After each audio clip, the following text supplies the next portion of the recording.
Hold on to your butts. It's a new episode of Primary Technology. Today we're talking about the Apple Vision Pro pre-orders, lots of accessories we didn't know about, plus Jason and I both went through the process. We're going to tell our pre-order war stories, the Samsung Galaxy Unpacked event, several announcements about their phones, but also more just Google features that they announced. And as always, we have a little personal tech segment at the end. This episode is brought to you by Audio Hijack from Rogue Amoeba. Of course, joining me is my fellow Vision Pro pre-order, Jason Aten. How's it going, Jason?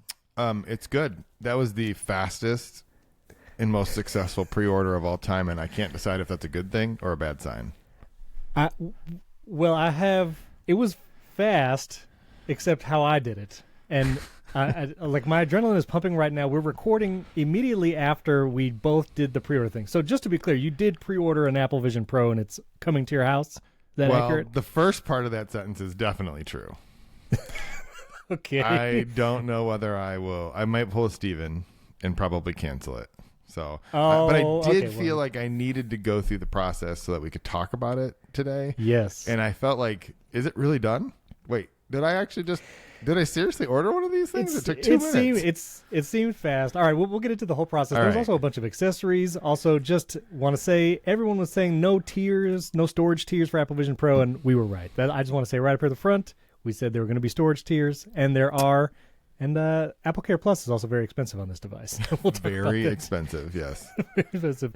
We'll talk about that too. Real quick before we get into all the Apple Vision Pro stuff, we've had so many 5-star reviews, which we now hit the top 18 shows in Apple Podcast Tech category. So thank you all for listening, for watching. Great viewership on YouTube as well, subscribers over there. So we really appreciate all the support. Again, we're only on our fourth official episode, kind of third week doing the show, and so we would appreciate your continued support. If you could give us a 5-star rating and review in Apple Podcasts, and we had a bunch of them this week, so I'm going to run down these like real fast, but these are the 5-star reviews for this week. Louisiana Native 5577, Mac Lover WI from Milwaukee, Wisconsin. I'm surprised he can listen with all that snow. He's probably snowed in. Yeah, right. The Panda 16, Zack Attack 93 from San Jose, California, Thomas 843, Joe Lander, C. Gibson Rex, That Virtual Boy, Nate Gorby, Bryce Winters, Plasma Bunk, and Jorge S. Thank you. And they were all like 5-star reviews. We're at 4.9 stars now. They're trying to counteract your 1-star review, Jason. I feel like I need to defend my honor.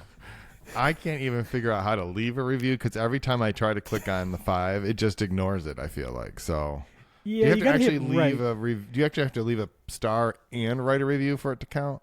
I think if you just tap the write a review thing, a little window comes up and you can type and then do the stars. I think that's how you do it. But what if I just want to rate the show with a 5-star rating? you just tap the 5th star. That's fine. You could do that. I've done I'll it accept 6 that. times, so it Okay. doesn't seem to Maybe doesn't that's- seem to take. That's six of our 55-star reviews there. Apple's All right. podcast thinks that I'm trying to like DDoS the whole thing, and it's like blocked me from leaving stars. That's why we're in the top 18. That's exactly what it why. is.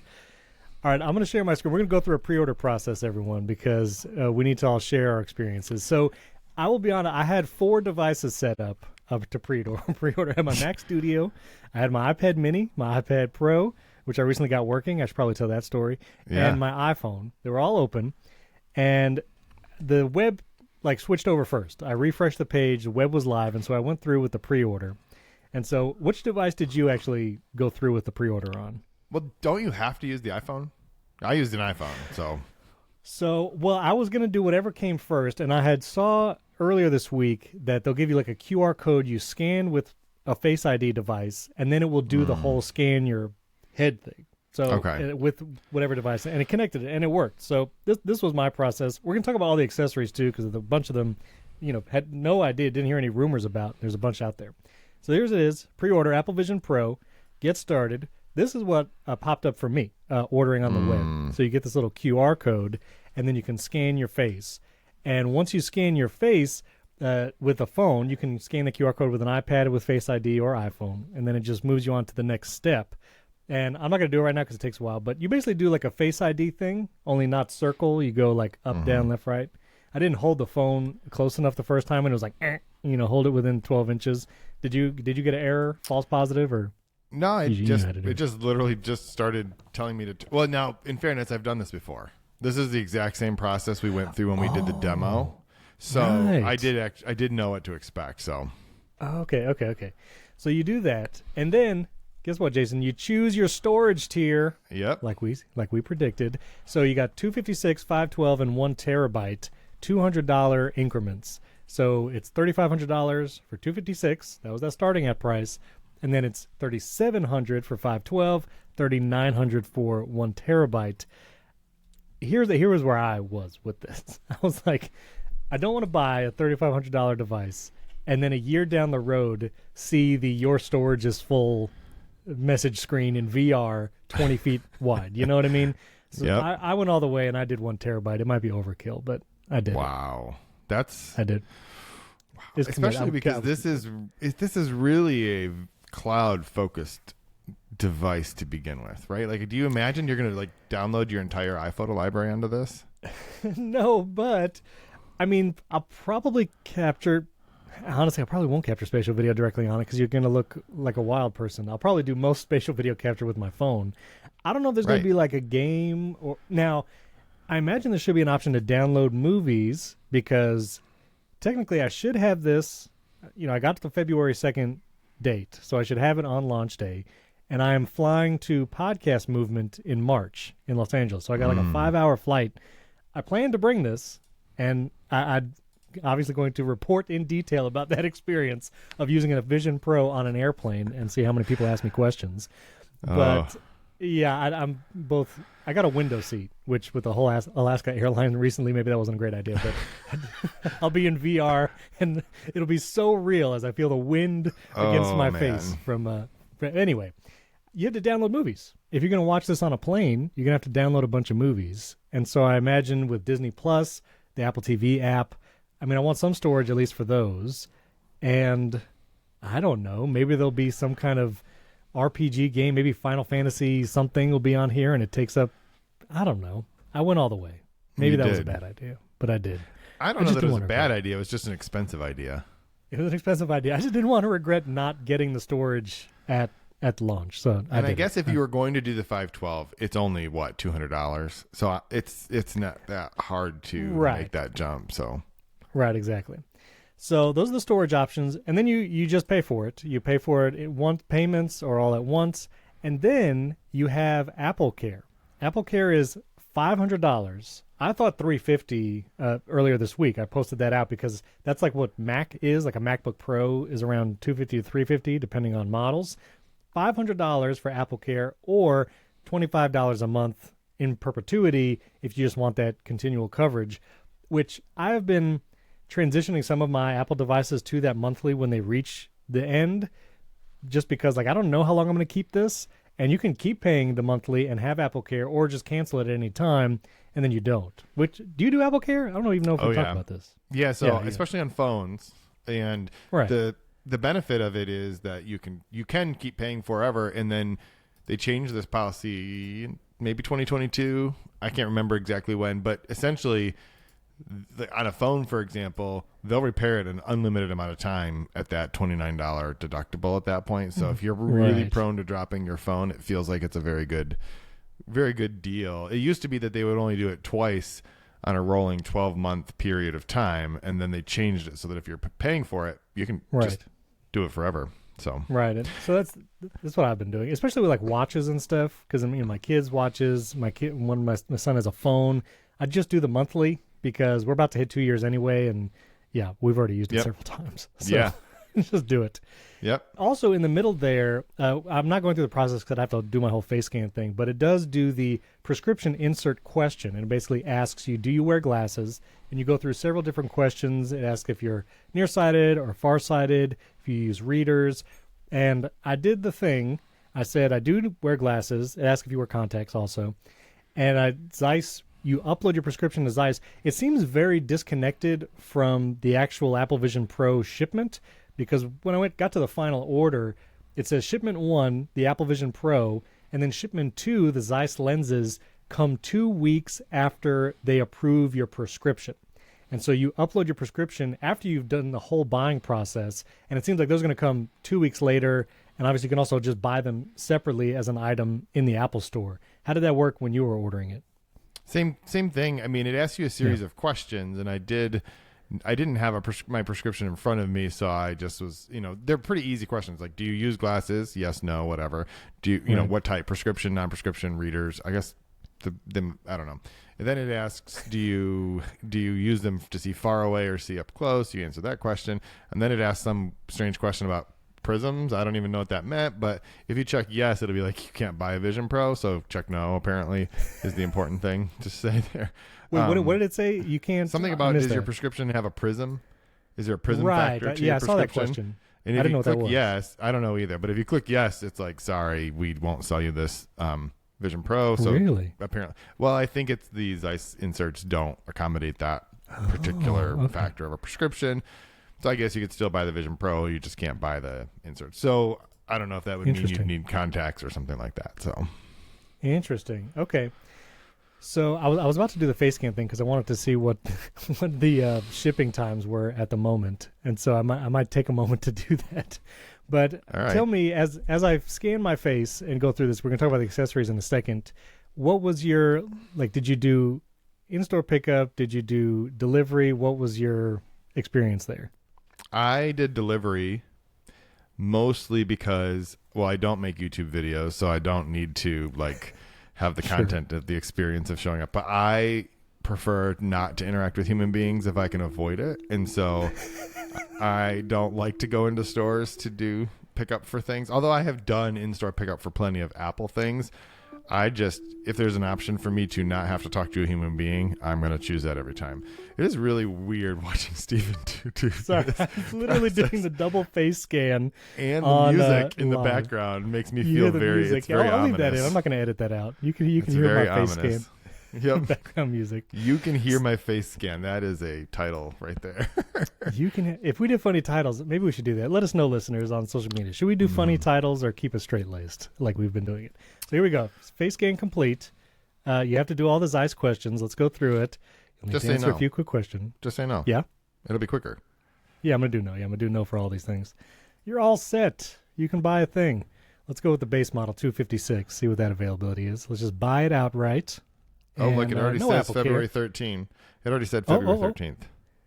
Oh, it's already slipping. It's already slipping. We're 40 minutes from pre-order time as we're recording this very moment, and it's slipping already. Well, they only had two available. They had one 512 that I pre-ordered and one terabyte that you pre-ordered, and now that's it. That's it.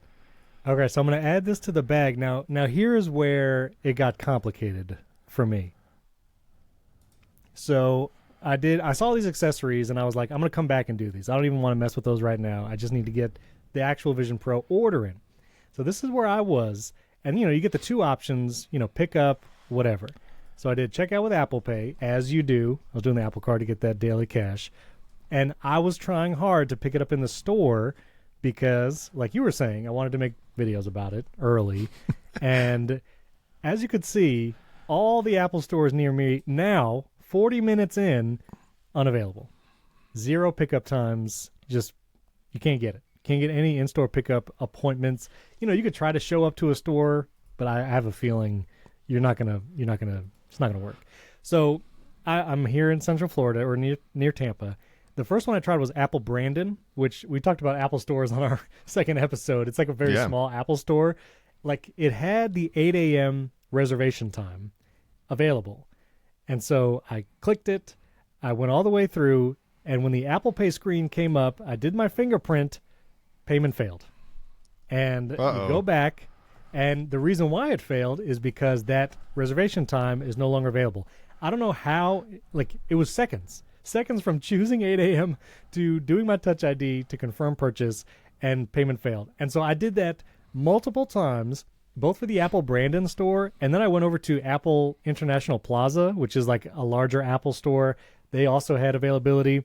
Payment, it just kept failing. It was probably 6 or 7 times. I kept trying to do it, and then eventually the times got to 3 p.m. in the afternoon, and I was like, UPS is going to make it to my house before this reservation time, so forget it. I'm just going to do it at home, and I was not able to do the in-store pickup. But it was so fast, and I don't know, because these are smaller stores, maybe it's like they're getting 4 models of each storage size to actually sell, and just those reservation times just slipped really fast. But as you can see, nothing near me in Florida is available now. Let's see. What I don't understand is why don't they just take the one that they were going to ship to you and ship it to the store the day before so you can just pick it up? I don't know. I don't know. Maybe that's I texted Tim someone Cook. at Tim Apple. Cook, come on, talk to me about this. Like I can help you with this process here. Just there's a way to manage your supply chain better, Tim. Come on. I think he knows what he's doing. But I will say, I texted somebody at Apple after I ordered this, and I was like, listen, earmark this order for an early delivery, like next week. How about that? Can we do Good that? luck.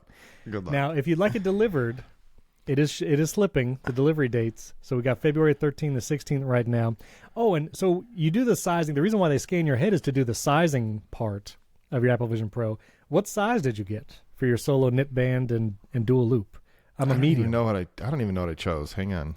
If you look, you have to look at your order information, and it tells you, solo knit band M, dual loop band M. That's what I got. So mine says fat head. No, I'm just kidding. It says. I thought I'd be a big head size, but I don't. I guess I'm medium. It says solo knit band medium, light seal 25W. These are very mine's meaningful. 21W. These are very meaningful phrases here. But I Is think the I W- ordered. But did I? So I get both bands, is what you're saying? Okay. You get the solo knit and the dual loop. Okay. Those seem to be the same size. And then my light seal is 21W. I don't know what that means. Inches? 21 inches wide? I don't. I have a larger one, no. so maybe I don't. It's probably just random. It just they just assign numbers and letters, and I guess. So anyway, so that was my order process. It was very stressful. My adrenaline is still kind of like surging. Plus, I'm drinking cold brew caffeine. But I did get it. It's delivering February 2nd, supposedly. I uploaded my Zeiss prescription for the inserts as well. But you hear like directly from Zeiss, basically. That's not even something Apple's like dealing with. So that's the order. And then you had to go back in. And the accessories, Jason. The accessories for Apple Vision Pro. I had heard no rumors about this, but apparently there's a bunch, including the travel case for Apple Vision Pro, which, again, I was going to take this on a plane in March. So $200 for the Apple Vision Pro travel case. Third parties are going to totally have a field day, I'm sure, making travel cases and things like that. But it's success. So $200 travel case. If you want to get an extra Apple Vision Pro battery, $200. You can get an extra battery for $200. And then you have the Zeiss optical inserts, and then a bunch of other things, like you can order the light seal, also $200. The light seal cushion, I guess you can get that's probably the part that's going to get maybe kind of nasty, being against your head the whole time. It's going to be very nasty. Not kind of, very. When you wore it back like WWDC time, like what was your sense of like the material and like how durable or like how dirty that thing was going to get? What was your take on it? So it was a while ago, but the sense I got was that it was similar to like AirPods Max cushion, right? But maybe a little bit more dense, so maybe a little bit less disgusting than that. I was trying to, now that I'm looking back, I'm trying to think, I wonder whose sweat was I? Who wore this before me? What other journalist? You probably have new light seals for everybody. You're probably right. I had heard about an Apple event maybe a year ago. I think it was the AirPods Pro 2 or something, where they were like letting people try them. And as people were trying them in the demo area, maybe you were at this. I don't even know what event this was. That was the iPhone event. Yep, for the iPhone 14. Okay, it was the iPhone event, and someone was saying that as people were trying these AirPods, like they couldn't give it to someone else to try because that's like can't do two people in a row with the same AirPods, and they weren't going to like resell them. So there was just like a box that they were like throwing these used AirPods in. Do you recall this? Did you remember seeing that at all? Basically, they had. Sorry. I'm sorry. I needed a moment. They had. So when you are at the hands-on area after like the iPhone event or these tables, and they'll have a table for the iPhones, they'll have a table for the watch, whatever else. And so where they had the demos for the AirPods Pro, you'd be standing there, and if you wanted to try them, there's the product people who are standing at the table, and then behind them are people who look like butlers or servers or like waiters, and they just had these not platters, but they had these custom cases that were just full of AirPods Pro. Like just, I don't even know how many are in there, but like 30 or 40, 50 just cases of AirPods Pro. Wow. And every time someone walked up to the product person, they would take a new AirPods Pro out of that. They'd pair it to the phone that they were using to demo it, and then they'd let that person use it. And when they were done, they'd go into a different slot. And then eventually, you'd like somebody get on the walkie-talkie and be like, "We're all out of AirPods Pro. We need a AirPods Pro on table 4, please." And someone else would come out with a new tray, and they'd trade them, and they'd just keep going. Wow. It was very efficient, but I just kept thinking like, $250, $250, $250, $250. Like, what are these? Are these the refurbished ones you could buy later? They sanitize, they UV light them. Listen, Tim Cook seat cushions. Okay, that's where they get they're just $250. Yeah. It's change. It's just change in there. Still, I just felt like I was at a different event that strangely wasn't actually an Apple event, but Apple was involved in this event, and I think I remember you telling me about this. They were highlighting a technology that they had done with United Airlines, and at that event they were just handing out AirPods Pro. Like, here you go. So do you need a pair so you can try this on? And it's just, it was the USB-C ones, right? Didn't they give you the USB-C ones? They were the USB-C ones. Actually, I'm wearing them. No, I'm not wearing them right now because I'm wearing my Shure in-ears, but I do have, they're in my pocket. Yeah. So. Oh, there you go. See, I finally set mine up. These are my USB-C AirPods Pro 2 that'll have lossless audio, I guess, with the Vision Pro. Yeah, over Bluetooth. Imagine that. Let's see how that works. Imagine that. So a couple other things. You can buy things like the Solo Loop and Dual Loop band. Solo Knit. Anyway, you can buy all this stuff individually. Things for your head. They're selling the 30-watt USB-C power adapter, which this was, again, another detail I don't think we had before, but it seems like 30 watts is what is going to power the Apple Vision Pro.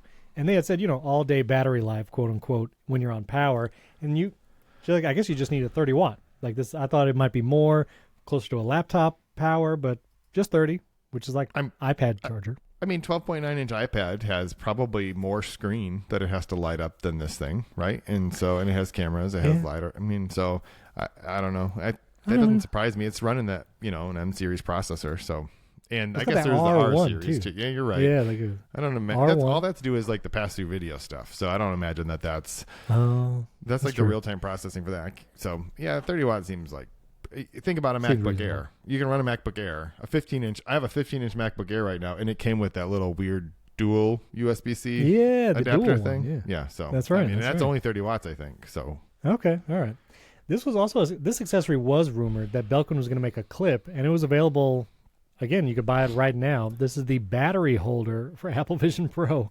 So the battery is going to connect with that little connector on the side of the Vision Pro, and then it's going to be hanging down to a cable. And Belkin made a little clip, so the battery fits into this, and you can clip it on your belt. I guess like the old school phone holder. Do you remember that, Jason? Do you ever have one of those? Yeah, I do. Like the Nextel phones or whatever that you like everyone clipped them on. I do know people that actually clip their iPhone on, and I just wonder, what are you doing? Like, really? Put it in your pocket. That's impressive. My dad. He always thought like his phone was just going to get destroyed somehow. And so my dad was a welder, and he literally welded a metal belt loop holder. It was like aluminum, and like you could weave your belt through, and then he put his phone, which was also in a case, in this like metal holder on his belt. It was the chunkiest, most awkward thing. But he never cracked his phone. So hey. Welding is not exactly a precision manufacturing form of producing things. So I feel it would not sell. It would not sell as an Apple accessory. I'll give you that. It did not have the aesthetic, but it worked. I want to look at this travel case. This is interesting. So with the Apple Vision travel case, it is $200. It seems to just fit. And we also have an image here. If you're watching youtube.com/@primarytechshow, the front cover for the Apple Vision Pro, which we saw in the press release that it was going to come with one. This is what it looks like. It's got a little. It kind of looks like the Solo Knit band, but holds the battery on one side, the Vision Pro on the other. Comes with a little baggie. What's that baggie for? I guess the other band, maybe? Is that for the lens inserts, possibly? Oh, maybe the lens inserts? I don't know. It's round, so I have no idea. Round, maybe? Yeah, oh yeah. So there's compartments for your battery, Zeiss optical inserts, Apple Vision Pro cover, and additional accessories. Rip Stop outer shell. What is that? That sounds intense.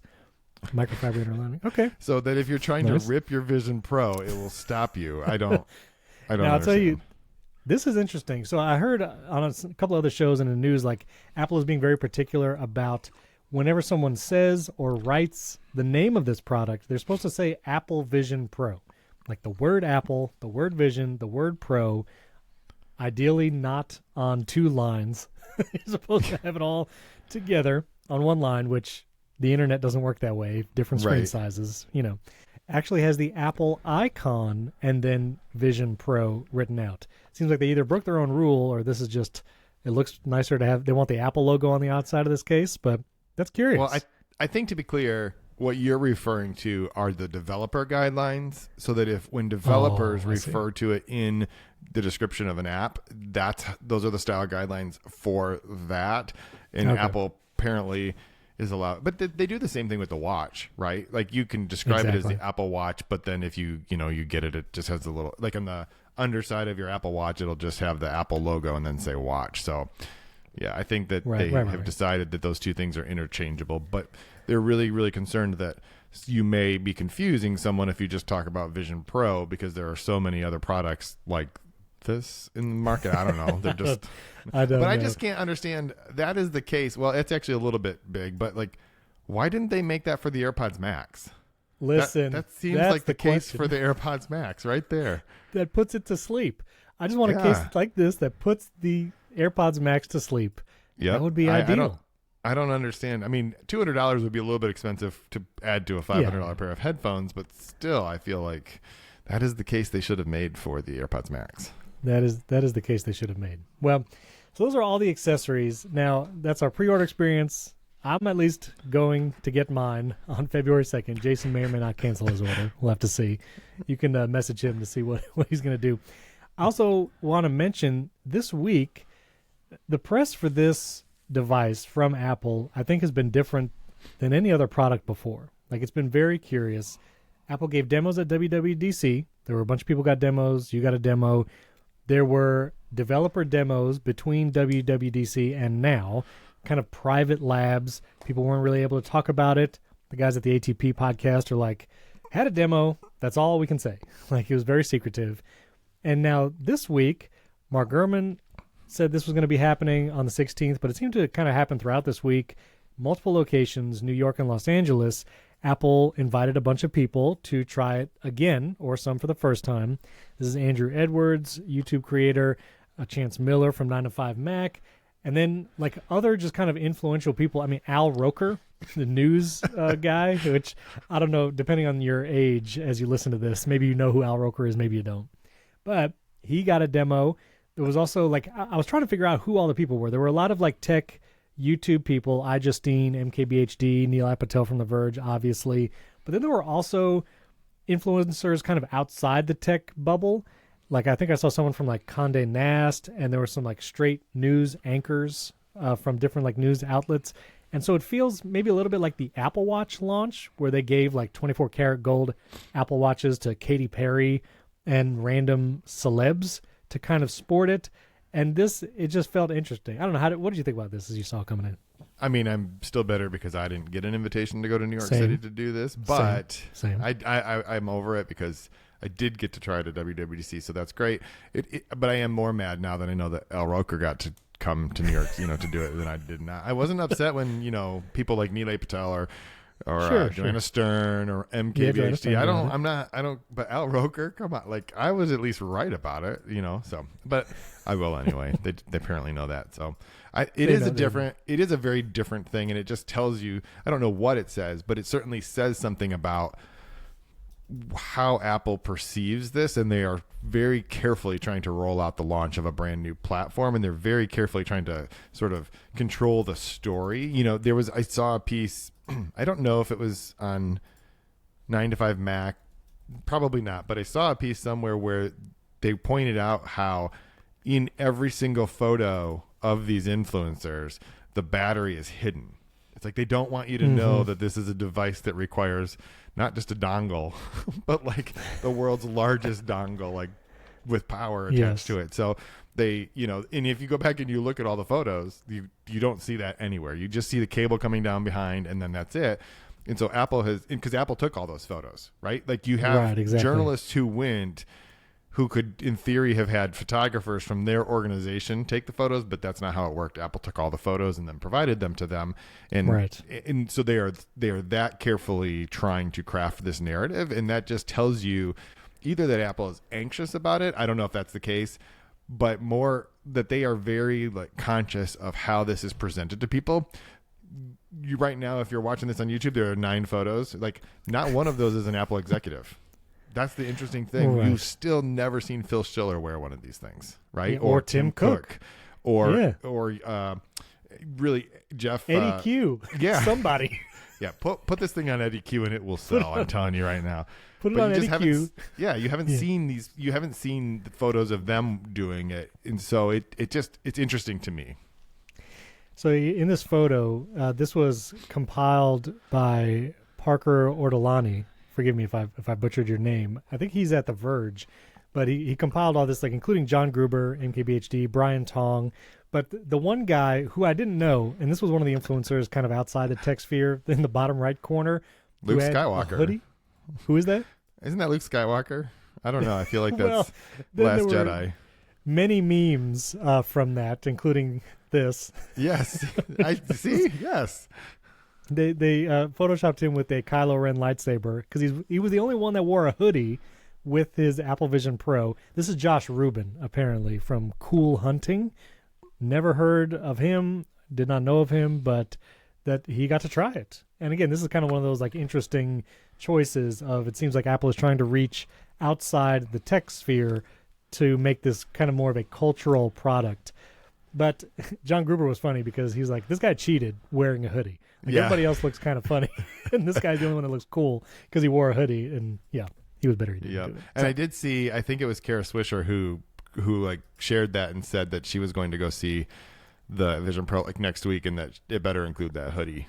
She's not putting it on unless it includes a hoodie. Yeah, I'm sure it is. People looked up that hoodie, and it was very expensive. It's a nice hoodie, so it's interesting. I'm curious what the reviews are going to be like, because now that pre-orders were today as we record, it arrives to the normal people like me 2 weeks from now. 2 weeks. And so we have a full, usually there's not this much of a lead time. With the iPhone, right. It's usually like pre-orders on Friday, reviews come out the next Tuesday, and then phones delivered to everyone that next Friday. It's usually just like a week lead time between pre-orders and delivery. And now we have 2 weeks. So I'm curious if there's going to be another kind of like weird round of influencers and celebs posting photos of themselves using Apple Vision Pro next week. And then we get like the MKBHD, iJustine reviews the week after, like the week they actually deliver. I don't. What do you think? What do you think that timeline's going to look like? It is really hard to guess because everything about this is different than what we've experienced in the past. Because you're right. You normally go to an iPhone event on a Tuesday morning, and then they overnight review units to people. They go on pre-order that Friday, and then the review embargo usually drop or lifts on the Tuesday beforehand. So this timeline is very strange and it's very hard, but I would imagine that you're right, that there will, and in fact, I think, was it maybe Mark Gurman who reported that there would be a second round of briefings, although I think that in the reporting it was a second round of briefings with the same people who went to the first round, and that maybe they'll get review units, and then on the 30th or 31st then they can post their reviews. Right. So I'm not really sure, because also the group of people who we saw photos of and who we've seen sharing the photos are a similar. There's an overlap with the people who have actually been called back for several. There's been several intermediate like briefings all along. They did the spatial video demos. They did that kind of thing. So it is. Right. It's very, very different in terms of the way that Apple's rolling this out. I think we'll probably see reviews next. I have no information. I can write my review anytime I want because I have not agreed to any embargo. I just would be writing it based on agree to nothing. My experience in June. However, if you'd like to invite me to New York, I will be happy to. Absolutely. I'll jump on. I'll go right now. I mean, if you can do another briefing, we will stop recording this podcast and we'll stop recording right now. Pick it up in New York. So call me. If you see one of us leave abruptly during a recording, you'll know exactly what happened. Either that or it's because my dog wants to go chase a squirrel. But one of those two things is the reason why. One of those two very important things. Yep. I thought it was interesting. Everyone is trying to make it clear that these are not reviews. These are like 30 to 60 minute demos, it seems like. So obviously you cannot review a product with that amount of exposure. Of course, whenever any reaction is posted, the internet is like, oh, this thing is going to stink because this person thought it was heavy in 30 minutes of use. Yeah. Which interestingly did seem like the predominant takeaway. Everyone said it is still an amazing experience. It's very immersive. It's surprising like how high quality the screens are compared to something like the Meta Quest. Is it the Meta Quest or the Meta? Yeah, that's correct. Meta Quest 3. Meta Quest. And so, all of that still remains as positive feedback. A lot of the comments were the weight, how heavy it will be, and then there was a whole like online discourse about like neck muscles and a bunch of gifs of like getting ready for Apple Vision Pro, raising a weight with your neck, which is hilarious. But The Verge wrote something up. Chance Miller at 9 to 5 wrote it up. A lot of like MKBHD basically wrote thoughts in an Instagram story, and it was like, yeah, still amazing, very immersive. The weight is a thing. You're going to have to get either used to it or maybe you won't wear it for extended periods of time, which it seems like entertainment is the predominant like selling feature that Apple is really pushing. There was another press release where Apple was like, here's all the Disney Plus stuff, and you can watch movies like you're on Tatooine, and there's going to be lots of 3D movies. And so you're going to be wearing it for like 2+ hours. And so I think that weight is going to be, a factor. Do you remember from your demo, like how did it feel weight-wise, or if that bothered you? I think that the weight, so I don't want to sound like I'm just dismissing all of that, but I think more than the weight was sort of like the density, right? Because it's an aluminum and glass thing that's sitting on the front of you, and there's not really anything counterbalancing that. There's just the strap. Right. And now during the demo, I don't know if this is true for everyone. If I remember correctly, we actually had a combination of the two straps. It was, I think we had this, what they now call the solo knit, but we also had a thing going over the top, which made it so if you're concerned about it, that's going to be the way you want to go, because you won't be spending all of your time scrunching your nose up. But I do remember when I first got glasses, I felt like they were falling off my face all the time, and I was getting like headaches because I was constantly like doing this thing trying to like get used to having these things sitting on my nose. Now obviously my glasses do not weigh anything compared to what a Vision Pro does, but I do think there is going to be an element of you'll get used to this. It's kind of like you and I with the iPhone 15 Pro Max. Like it does become your sort of new normal. That is not to say that it's not, a thing that people will notice. I think that it's a thing you notice at first because there was, even in these demos, still not free reign to just do what you wanted to do with them. So you notice all of the other things that are happening. And so I think that it's real.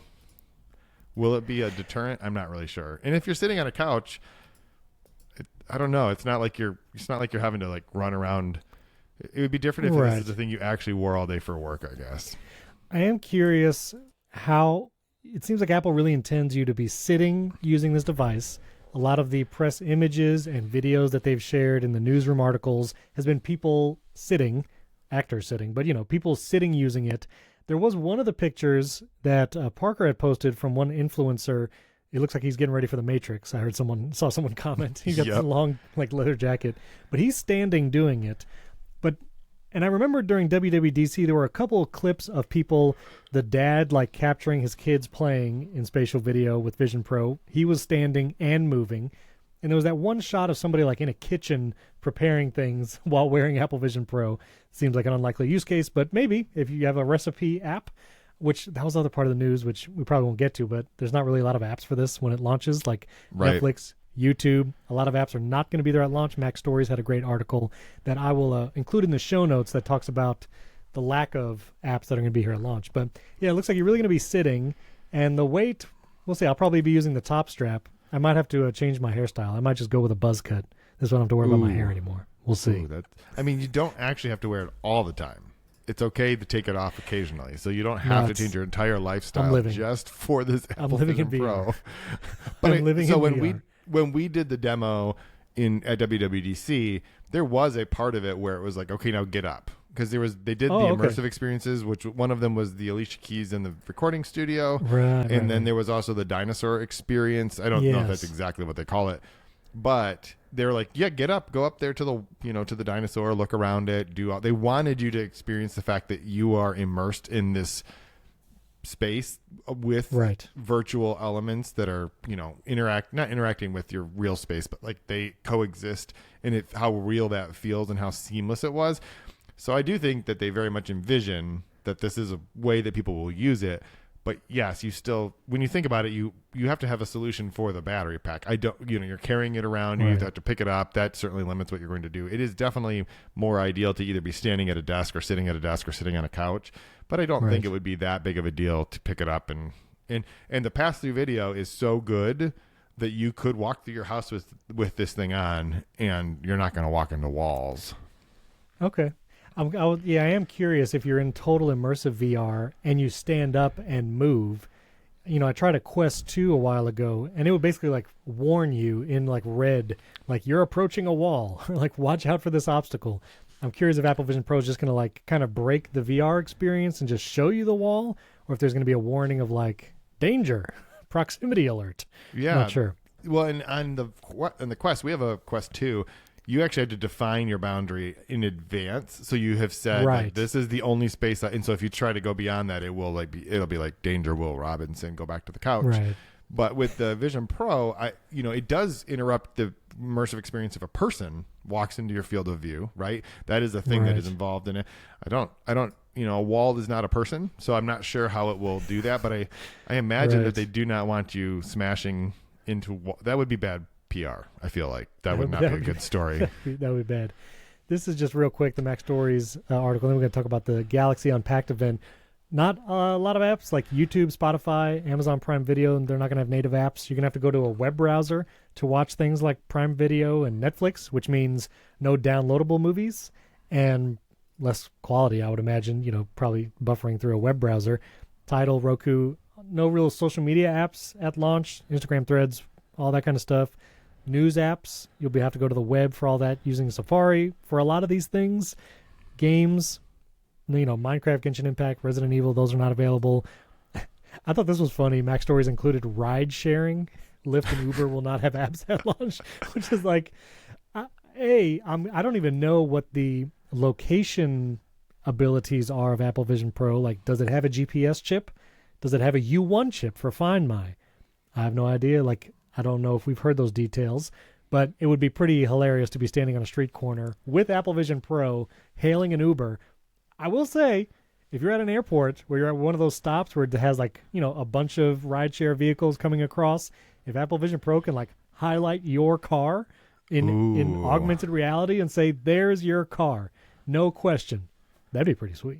That'd be pretty cool. You're living in a very futuristic world. I mean, that's right. This thing is very cool, but man, the number of things that have to like work together. Yeah, I don't think it's surprising that Uber and Lyft are not. I mean, although technically this says Vision OS support, Vision Pro support. No, I don't know if that just means you'll be able to launch in the for web. Uber. Can you launch the iPad app? Is that what it's? I know. Actually, is there an iPad app? I don't know. I don't think there's an iPad app. I don't know. We'll have to see. Also, shortcuts support, may or may not be there. I was looking to build some shortcuts in VR. Feel like Minority Report, moving my actions around. That'd be pretty cool. I do think it is interesting. So this is the first time I've ever had this experience on Threads, but I replied to someone who was talking about how it was actually John Porter, who I think is at The Verge, one of their news people, who said something like the fact that Netflix, et cetera, won't be on there isn't any different than Epic not making Fortnite available on the Steam Deck. In what world does it make sense to put development resources into such an initiative? Unchecking a box. Like, that's all you have to do. And to be fair, in my response, I actually said you had to check a box, so I got that part wrong. But my point was, there are no development resources involved in making an iPad app available on Vision Pro. It just will run. And part of the response was like, yeah, well, they don't want to do that because it'll be buggy. And I mean, it's running on the same exact hardware with the exception of the screen as an iPad Pro. If it works on an iPad, it will just open in a window and be fine. And some people are like, well, why does it even matter? You can just do it on the in a browser. But for example, with Netflix, you're going to take this thing on a plane. In Netflix's iPad app, you can download stuff, right? You don't have to be connected to the internet in order to do that. I will agree with like the YouTube thing, despite the relationship between Google and Apple. YouTube's iPad app compared to using it in a browser, like the browser's better for YouTube, in my opinion. I think the browser interface is a lot better. So that doesn't make me as sad, but like Netflix is, I don't know, there's just something there about you could have done this with one, like it would have taken one person 5 seconds. This is not an expensive thing for you to do. So not hard. Yeah. All right. We need to talk about Samsung Galaxy Unpacked. Before we do, I want to thank our wonderful sponsor this first month of Primary Technology, which is our good friends at Rogue Amoeba, who makes the incredible apps Audio Hijack and Loopback. This is the website. Again, because of a typo, you, listeners and viewers, benefit from $20 off with coupon code PrimaryTech, all one word, instead of the normal 20% off. And so thankful they honored that. But listen, I love Audio Hijack. I'll just tell you about a new feature I haven't mentioned yet, which is that, well, we mentioned the menu bar. Like right now, Jason and I, we're both recording with Audio Hijack. I don't even have the window open because when you run Audio Hijack, there's a little menu bar icon. You can click it and see all your sessions. You can set up multiple sessions, like for recording a podcast, maybe for a solo recording. I have a session for when I do a video, and I'm just recording the audio side of that video. And you can click Run on any of those sessions from the menu bar, and it's immediately recording. And you can also add a peak meter. You can actually see it here in the visual if you're watching the show. In the peak RMS, you can see the levels that are going up and down. And right now, I am looking at the levels of my microphone in my menu bar. I can see my levels. I can see Jason's levels when he talks.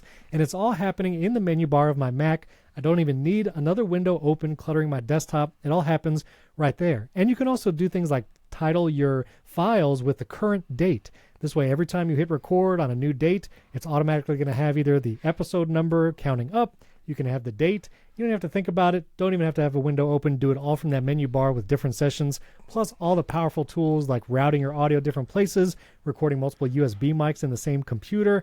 You can do things like record FaceTime calls, record calls like this, record your podcast, and even transcribe audio from a specific block. It's incredibly powerful. You can also schedule recordings, which is pretty cool. So like for my movie podcast, one of the things I do is schedule a recording to say, start recording now, stop recording 2 hours later, which is about the length of a movie.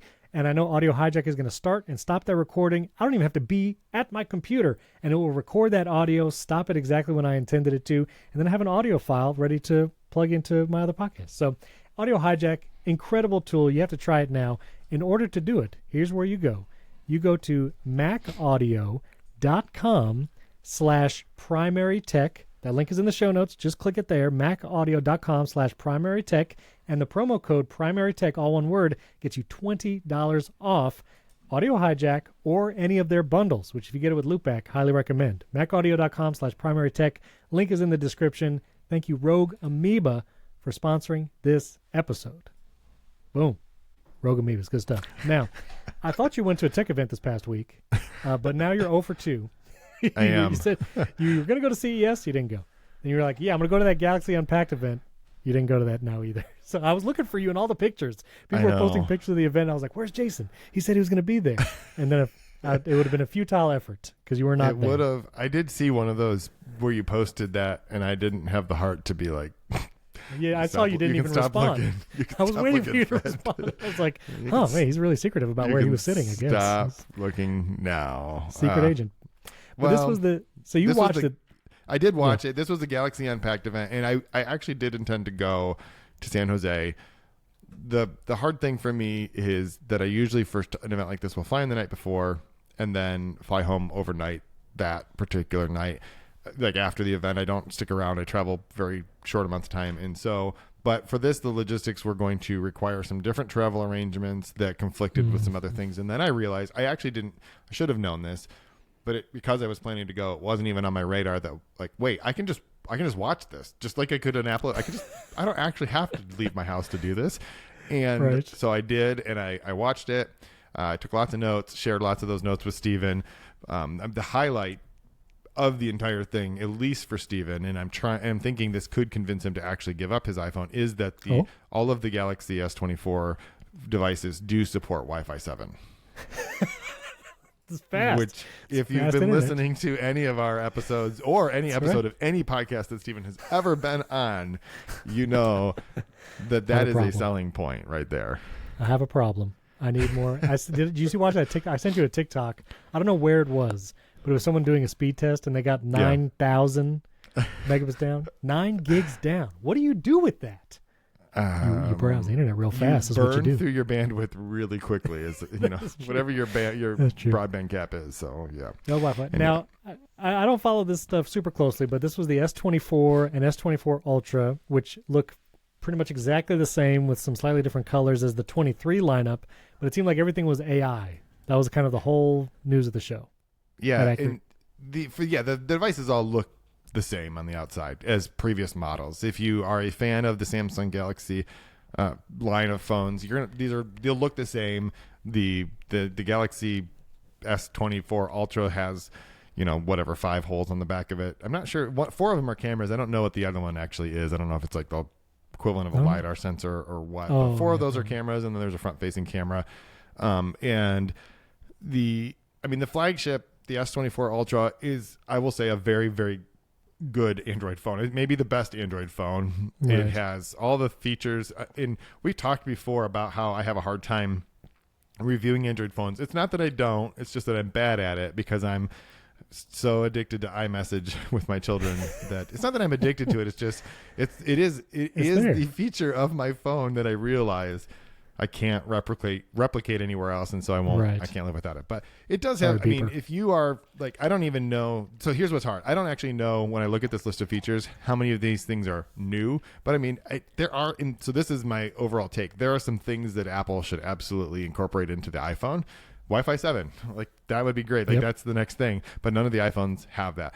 45-watt fast charging, like that's pretty cool. I don't think that you can do that on an iPhone. I don't know what the fast charging limit on an iPhone is, but 27 watts on the 15 Pro. I knew Steven would know, so this is why we work so well together. But I do think the entire point of this, at least from Samsung's perspective, is they really build this as the first AI phone, right? And it's funny to me because we've seen several AI devices, right? We've seen the Humane AI pin, which is like, we are an AI not phone. Right? And then there's the Rabbit R1, which is like, we are an AI companion to your phone, so you can use it less and we'll do things for you, which is funny because really all the R1 is doing is using AI to actually control an Android phone on your behalf with your stuff logged into it somewhere in the cloud, like a virtual device. Yeah. So it is sort of like the in-between. And then Samsung's like, nah, dude, we make phones and we'll just put the AI on the phone and it'll be fine. Like, what do you need to get rid of your phone for if you can just do all this stuff?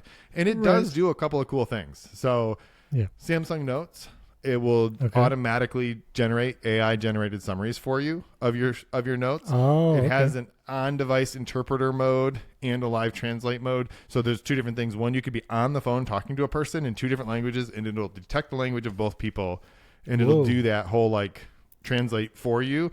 Or if you're having a conversation across from someone, as you speak, it will show what you said in the language of the person you're talking to, so you can kind of use it to talk. Now, that's not necessarily a super new feature. It is because you've been able to do that on several Google devices, including like the Nest Hub Home Explosively Max thing that I have inside that I don't remember the name of.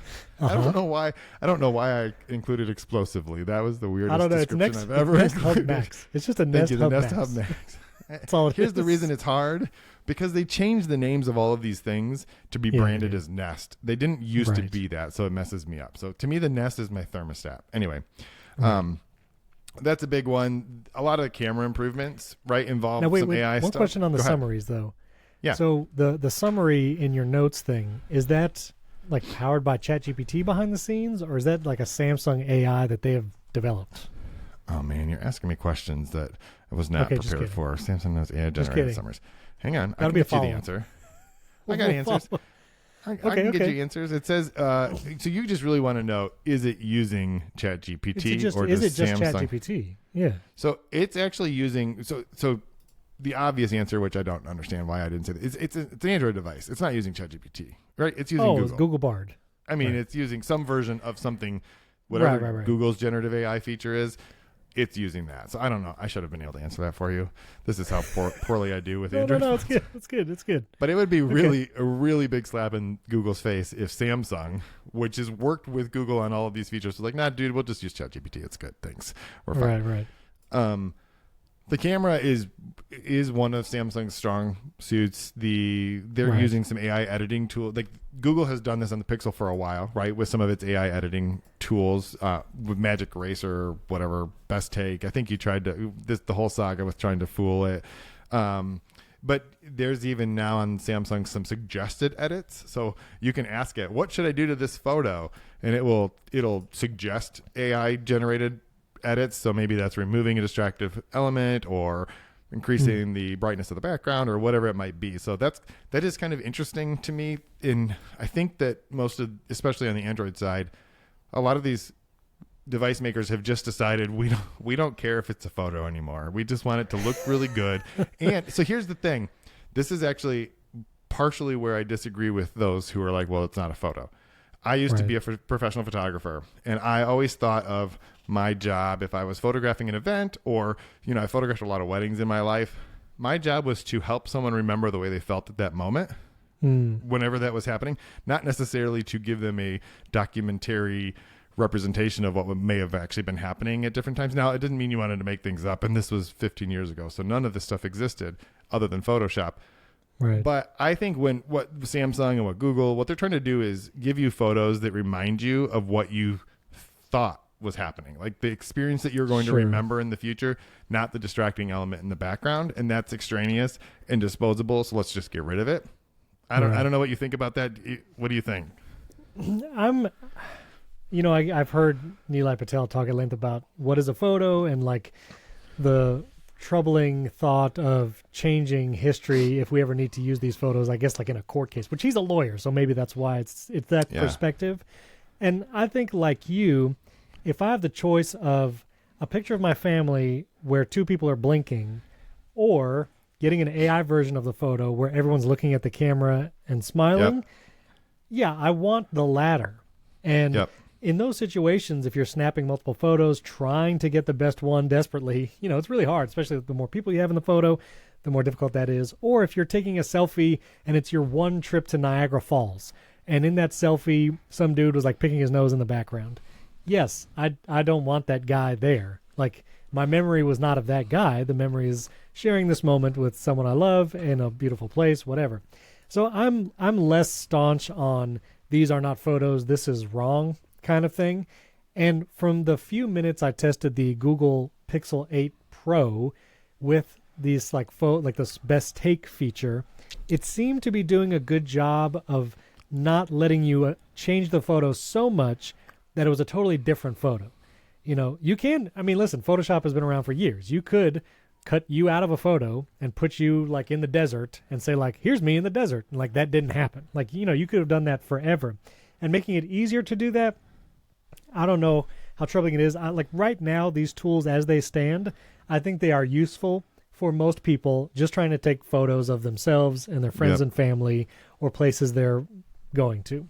And I remember I used to work in the travel industry, and I did some photography for that. Took photos for like brochures, and I always had to wait till the entire group left or try to run ahead of the whole group to get a picture of the scene or whatever we were at with no people in it, so we could use it in a brochure or something, and then also get other photos with people. But like just that alone, to where I could just take a photo, and if there's a couple people there, it doesn't matter. Like I can just remove them quickly with AI. I'm down for that too. So I'm good. Like I'm good with these. Yeah, I do think that it's kind of scary that I'd like to remove them with AI. I think you meant from the photo. You're not actually trying not to from the earth. If everyone is wearing AI pins and they just start dragging each other off of the thing. I just want to remove them with AI. I just wanted to be clear, like some iRobot stuff going on right there. Like a Thanos just dusting away because you're wearing the AI pin. No, not that. I do want to touch real quick. This was more of a Google feature, but Samsung included in their announcement, which was the Circle or Google Circle, which basically you have a photo and you can take your S24 Ultra pen, your S Pen, or your finger, I imagine, and circle something in a photo to then search for it.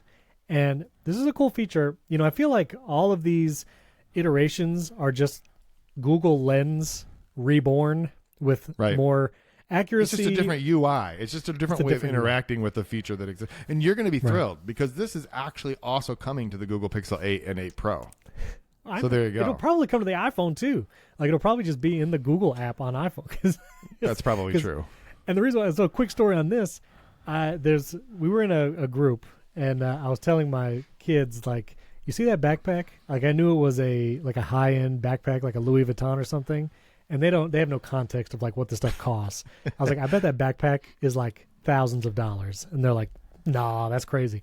So what I did was I took a photo with my iPhone 5X camera lens. I'm still down. I still enjoy it. Yep. I took a photo and then basically like cropped it so only the backpack was in the photo. I went to the Google search app on my iPhone where you can upload a photo right there in the iPhone. You can do this today, right now. and it does a reverse image search for the backpack, and I was able to find it on whatever Coach or Louis Vuitton website because the Google does that reverse image search, and it works really well. You can do that now. Like, that's been around for years, and you can do it on the web too. So I think this is cool. Like, I think it's a better implementation to say you don't have to crop your photo weird. You don't have to like try and get super close.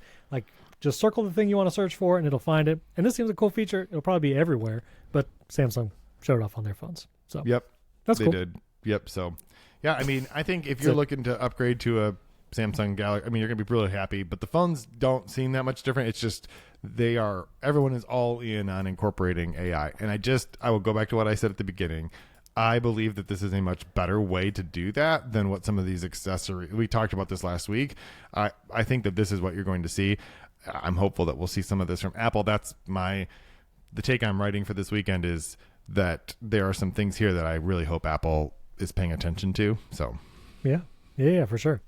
All right, real quick, I want to do some follow-up and quick personal tech segment. But before we do, give me like real quick, because the other thing that Apple was in the news for this past week, which gets overshadowed by Apple Vision Pro, but was the Epic versus Apple court case and their message to developers. So tell me real quick what happened there. Yeah, so Apple and Epic, they had their case. It was several years ago. Apple mostly won that case, with the exception of one of the counts, which was anti-steering, which is essentially Apple has not allowed developers in the past to say that you could buy their thing, like for example with Netflix, that you could buy their thing somewhere else. In more specifically, not only could you couldn't link to your own store. So if you're a game, you couldn't link out to your own game store to buy skins or whatever you might do. So they both appealed. The circuit court basically upheld that. They appealed to the Supreme Court, and the Supreme Court was like, "Nah, we're good. We don't even want to hear it." So they declined to review the case, which means that the district court's ruling stands. Which means Apple doesn't have to allow third-party app stores, doesn't have to allow third-party payment processes in its own app store, at least because of this case. That may change because of lawmakers and regulators, but as far as the outcome of this case, they didn't have to do that. But what they did have to do was allow developers to link out. That was the one piece that they lost. So Apple responded by updating their developer agreement to accommodate this.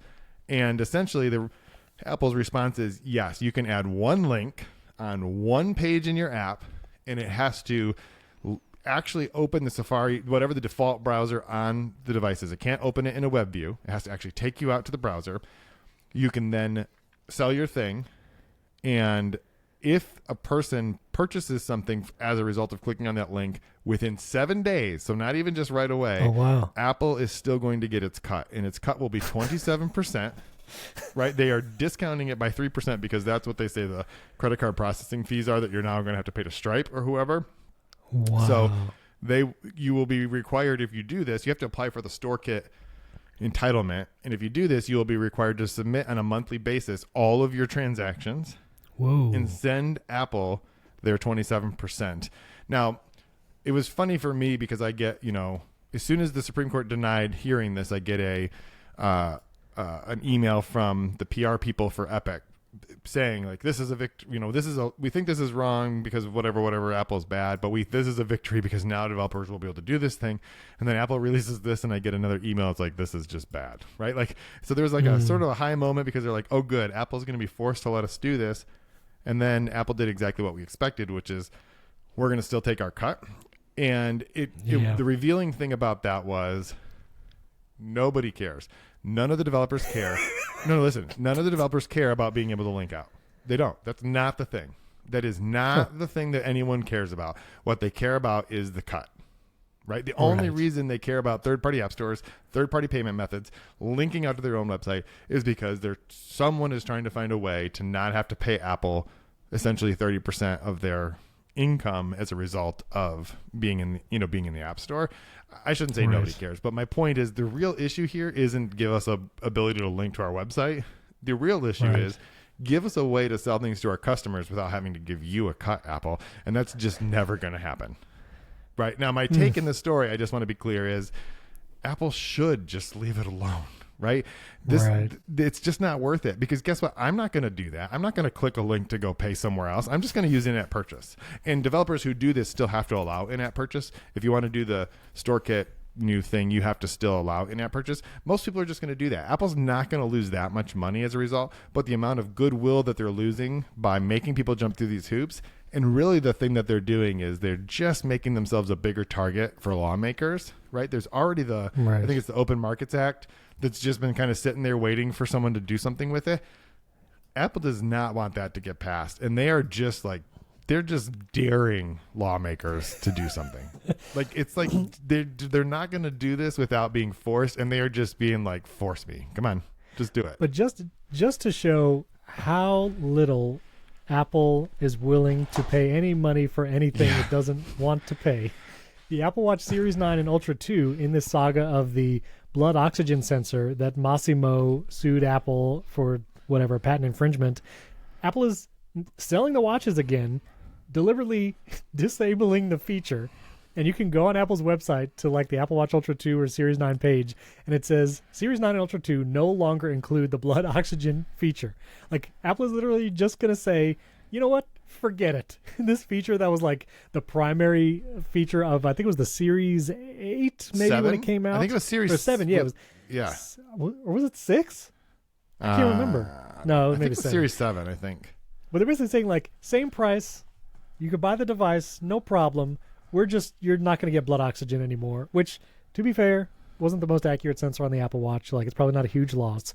But it just goes to show that Apple would rather put up a banner on their website saying, our watches no longer have this feature we told you about, rather than pay Massimo whatever amount they're asking for to stop talking about this. So, yeah. And it was the Series 6. You were right. But it think about it like this.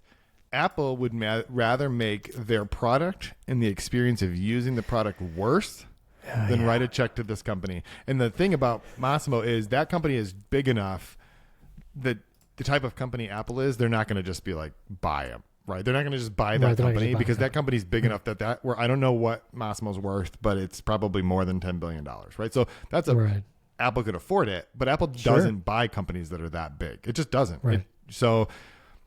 That's why this is such a problem. And what's interesting about it is, Apple doesn't want to give in until it doesn't have a choice in this case, where it's going to exhaust every legal avenue, right? Because it's still on appeal, right? They're still appealing this. It's just they've disabled it for now so that they can go back on sale. The problem for Apple is, if they lose the case, right? If they are forced to they either now have to sell the devices permanently without this, or they have to write a much, much bigger check because they will have no leverage at all, right? The time you can get a better deal on something like this is while the things are still in doubt, while there's still some uncertainty. But once they lose the case, if that's what happens, they're going to have to write a bigger check. And so it's just amazing to me that they would rather make the experience of using the product worse than write these people a check. Like, who does that? That's amazing to me. But also, like, this probably would not deter anyone from buying a watch that was already planning to buy one.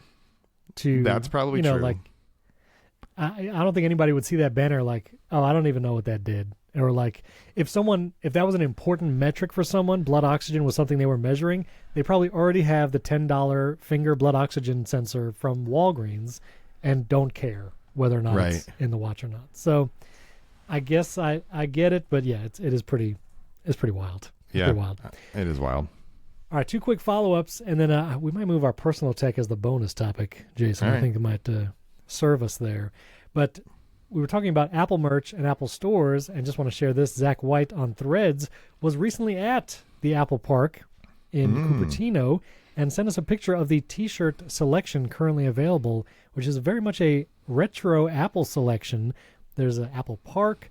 You have the 6-color Apple logo, the old school Apple like font, and then the old school Mac with the hello. This is cool merch. I got to get over there and get some merch. Yeah, I haven't seen. So the first 3 on the left, I've seen. Those are, I think, pretty standard. I've seen those before. The 3 Macintosh ones I have never seen before. So that's cool that I wasn't necessarily aware that there was some kind of a rotation of the shirts. Now I feel like I need to go back because I do still have my Apple Park shirt. I just keep it here so Steven can see it every time we record. I just want him to know. Just kidding. I was muted. That's why there was silence. I was just wondering, and I'm like, what do I do in that situation? Do I tell you you're muted? I'm like looking for my text window so I can text you. Steven, we're not on a Zoom call. Why are you muted? It's fine. It's fine. I imagine they changed out. Do you know how often they change out? Is it like seasonally? I didn't even realize that they did that. So that's interesting to me. I mean, I've been to that Apple Park store, I think 3 times, and I guess it never occurred to me that maybe the shirts were different. I don't know. You know what? I tell you what, I'm going to ask you a personal tech question about Apple events, and then we'll do the other question for the bonus episode. One other piece of follow-up, though, is we were talking about, again, Apple stores, but the Apple Store Time Machine, which was developed by Michael Stieber, where you can do like 3D walkthroughs of the 4 original Apple retail stores. I've not ever actually tried this. Have you tried this tool? Yes. So I want to I put this in here because you mentioned the Facades app, which is made by Michael Stieber, and I thought it was worth mentioning that he had also done this thing, I don't know, a couple of years ago. You do have to download the whole thing you can download the whole thing to your phone or to your computer and run it locally. I don't think it's the 4 original Apple stores. I think it's just 4 like iconic. So it is the original Tyson's Corner, Square, whatever that name is. It has Apple Fifth Avenue, too. It has the Fifth Avenue. I think it might have the Palo Alto store, possibly. What are they? Stanford Shopping, Tyson's Corner, Fifth Avenue, Infinite Loop. Infinite Loop. So I think it's just a cool thing. You can actually walk through them, especially the Tyson's Corner, because of how that's the original store. It feels so different. So incredibly different. And actually, even the Fifth Avenue is not the current. It's the original. These are all the original layouts of these stores. So even the Fifth Avenue, if you go to it today, it's very different than that. I mean, it still obviously has the staircase coming down, but the rest of it's different. So I just thought that was cool since we had talked about it now. This is now the 3rd time. So maybe that'll be just our recurring follow-up theme. It's fun to see like the stuff that he put on the shelves too, like the OS X, boxes and stuff.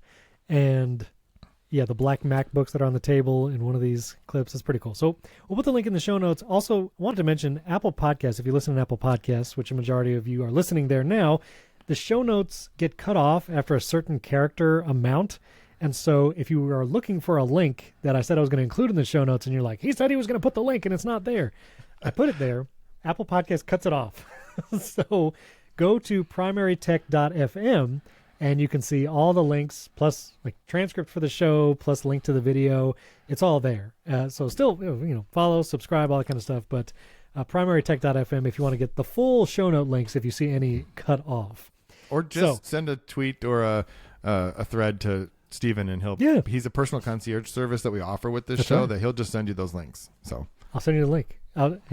Farm to table links or my notes to your threads. Anyway. All right, we're going to do a bonus episode. Your question, I think, is great. So the bonus episode this week will be, if you could only choose 2 Apple devices, what would they be? Which I think is, Sophie's choice. But we're going to say, what 2 Apple devices? But I saw this other thread recently. I forget who it was, but it was a conversation about the original and old iLife software. And I'm going to just reminisce in a moment. But how, like, your entry into the Apple world, were you in like that iLife, iDVD, iWeb time when all that was active? I was before Steven. I have a .Mac email address. I've been doing this for a very long time. But are we saving it for the? Are we saving that for the bonus topic? Or are we talking about it now? No, let's talk about this. This is personal tech. We'll talk about it right now, and then we'll do the 2 Apple devices for the bonus topic. And you said something about the Apple events for the bonus topic too. But we'll get to it. I had 2 thoughts. Listen, Jason, listen. I had 2 thoughts. They were competing in my mind. One, I was going to ask, how you choose the events you go to personally, because you're like, Samsung Galaxy, nah. CES, nah. AirPods Pro 2 on a United flight? Sure, I'll go to that. Absolutely, I'll go to that. So I was going to ask you about that, but we can talk about it another time. But I was just curious, like, what year? Like, I can pinpoint the year for me was 2005. 2005 is when I got my iPod. I started paying for .Mac, and I got my .Mac address. And then that year I got my 12-inch G4 PowerBook, and it led me into that whole world. Do you remember the year or like the era that you entered the Apple space? Yeah, I do. My first Apple product that I purchased was a titanium PowerBook G4. So I think that's 2000 or 2001. I think it was 2001 was the first one that I bought on my own. It had the Super Drive in it, which was amazing. It was probably like a 400 megahertz device with I don't even know the specs anymore. I have actually tried to find my original Mac PowerBook G4 because I think I know where it may still be located. I sold it. That person I know where. Anyway, someday I'm going to show up on this show and I'm just going to hold it up and you're going to be like, what is amazing. That lunch tray? I sold my 12-inch G4 PowerBook shortly after I got married because we needed $250. I sold it for $250. I regret it to this day. Yeah. I wish I still had it. I've looked on eBay and like you can still buy a G4 12-inch PowerBook, but I'm like, it's not mine, so it doesn't really matter. You know, I wanted my original. Yeah. But my first, I was exposed, like in school, we had Macs. And then I had a friend when I was very young who had, I think it was either an original Mac or like an SE 30, whatever, a couple years later. But it was, what you think of it, the iconic Macintosh. And I know that there are some people who are older than us who just their heads exploded when I tried to describe it that way. And I apologize. But my first, when I remember really using a Mac on a regular basis was I had a friend in college who got a gumdrop iMac, who got an actual iMac. And that was just like mind blowing to me because first of all, I didn't have a computer period. And so to be around someone who had not only just a computer, but something that was that cool. And then a few years later, I bought my first PowerBook G4 and I actually bought it to use Final Cut Pro. That was the reason that I bought that device at the time. And it was amazing because it was the fastest computer I'd ever used at that time. So, yeah, exactly. And so mine was the 12-inch G4 PowerBook in 2005, and it had the Super Drive. And I remember iLife, like the iDVD. Like I didn't buy Final Cut until a couple years later. I did Final Cut Express. I actually never got Final Cut 7 full on. I went Final Cut Express to then the Final Cut Pro 10 once that changed. But on that G4 PowerBook, there was one piece of software. The person who was responsible for it, they were on Threads, and I'll try and find it. But basically, iDVD, it was so easy to make DVDs with custom menus and like multiple layers of menus. For some reason, I just loved doing it. Obviously, I loved movies. That's why I have a movie podcast. But I would make short videos in iMovie, especially for like youth group and stuff back then. And I would just make DVDs. I just made like dozens of DVDs. I would buy the whole 50 disc spindle, burn them all, label it. I even had like one of those I bought, or my parents bought for me. I don't even know, like a DVD label printer. Yep. So it would like print out the circle. It had a sticker, and then there was like a little applicator thing. It looked like the DVD spindle, but you basically like DVD's down here, and you push it down with the sticker, and then you could have like a branded labeled DVD. And then I bought the DVD blank cases, little plastic book things, and I would print inserts, and like I made DVDs with iDVD of videos that I made. I wasn't like pirating stuff, but it was just so fun, and it felt like this is amazing. This just comes with the computer. I can make a movie in iMovie, iLife, burn it in iDVD, print all this stuff, and like hand someone what looks like a completely finished iDVD. And honestly, after college, a lot of my like side work was that. It was like people who, wanted to make videos of their own or were trying to sell stuff. And when I could hand them like a fully jacketed DVD with a label printed on the disc and hand that to them, like it blew their minds. They were like, this looks amazing. Can you make 100 of these? I'm like, sure, it'll take me a week because I'm going to be burning one by one in my PowerBook. But it was just such a nostalgia. Like I just loved that era. And it was, I don't know, it just felt like amazing tools to make stuff right away. Okay, so here's the thing. I'm going to make a pitch. Anyone who just heard that, you have to become a member of this podcast. And the reason you have to become a member, because we, first of all, really appreciate the support. We really do. We love that you're listening. We love it if you'd become a member. But there's a particular reason you have to become a member. And I don't even care if you become a member and then cancel before the free trial thing is over, because you have to go back and you have to listen to last week's bonus episode. Because essentially Steven just told the same story in reverse about buying a DVD, a physical DVD, then all of the hoops he went through to convert it to not a DVD, to a digital file. So like there's so much poetry involved in that entire story. Like last week he talked about how right now his life mission is to take physical DVDs and turn them into something he can like move around in Descript and edit out swear words and then have a version that he can watch with his kids. And it was like he used Handbrake and he used all these different things. Yes. But today he told us the story of where it all began, which was I'm going to make as many DVDs in the real as I can. And I love that. So become a member. It'll be worth it. It'll be worth it. So That just blew my mind. It just blew my mind. It is this is what I'm here for. This is what I'm here Literally for. These moments. Circle. So here's what you could do. You could go support the show directly on Apple Podcasts. You could just do a free trial, listen to bonus episodes right there. Also, go to primarytech.fm, click bonus episodes, and you can support us through Memberful, one feed, and you'll get ad-free versions of the show, plus all the bonus episodes. There's a bonus episode every week. The main episodes this week, we're going to talk about if we only could have 2 Apple devices, which would we choose? That was a good prompt from Jason. So go sign up, support the show. We really appreciate your support. 5-star rating and review, if you could do that. That's free to do. Anybody could do that. Just flood it in there again. Let's get in the top 10 tech shows this week. That would be amazing. That'd be amazing. So flood in there. 5-star reviews. Support the show if you can. We want to be doing this for a long time, and your support really helps with that. And, of course, you can follow Jason and myself. All those links are in the show notes. Thanks for listening and watching. You can go to youtube.com/@PrimaryTechShow to watch over there to Primary Technology, and we'll see you over in the bonus episode.